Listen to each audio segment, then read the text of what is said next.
Hey guys, welcome to shop. So this is going to be a relatively short and sweet video. So as some of you may have followed on this channel, I have issues with my lathe cutting tapers. Now, a lot of that is there's a hump ground in the bed like so.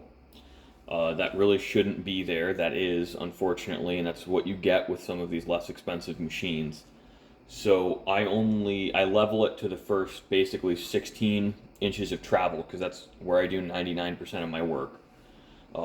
Now, secondly, I do have some issues with my live centers, and I'm going to take a video of it now. But live centers, this one happens to be, one of my better ones. They all have between 1 and 1.5 thousandths of run out in the center, so that can be a source of taper. Where at this end, your parts will be smaller because they're basically doing the hula spinning around the center. Now, I'm going to do my best to film this, and I just, also I'm doing this in such a way where it's very obvious that there's nothing being faked. This is just 100% the center. So I'm going to, crank in and engage the probe. We're going to give it a full 10th thou of preload. So, there's no hiding anything here. But you see, I'm going to set that again because I did hit it. It takes two hands because I get a little stick slip. This is not the best machine. It's not the most repeatable machine. And when you're trying to set zero within a tenth, it's pretty tough. So there we are. Not quite zeroed, but you see how we're jumping around about 0.5 thousandths.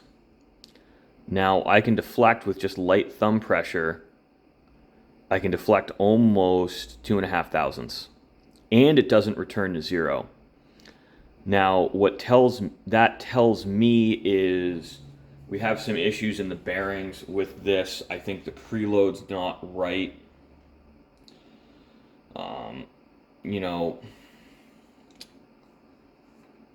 What else could it be? Now,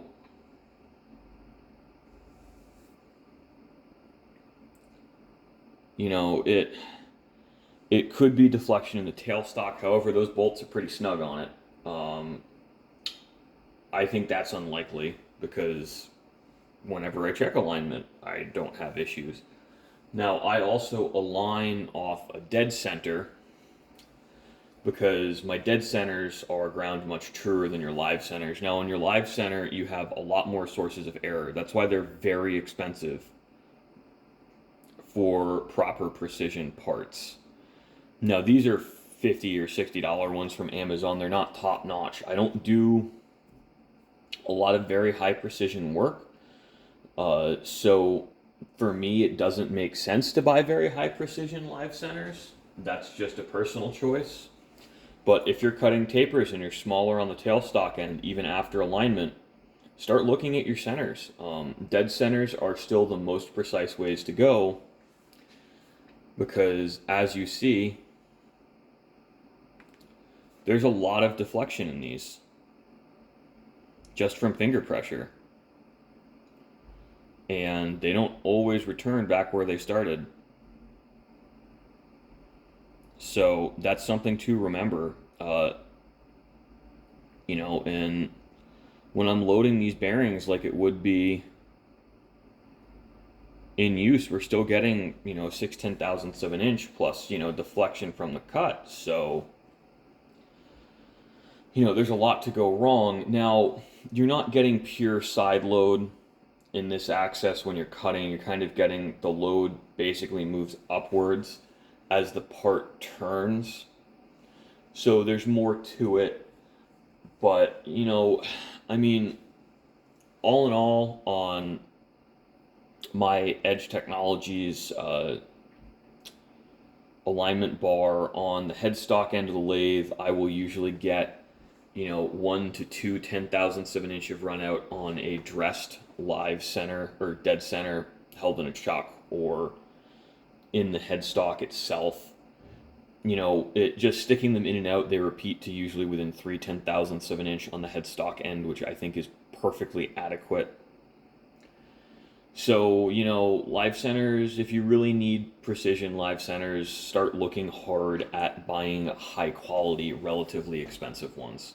So, you know, I think really until you get up into the $200 or $300 range, you're just going to get a cheap one like this. I don't think that it's really worth the $100 to $200 ones. That's just, again, personal preference.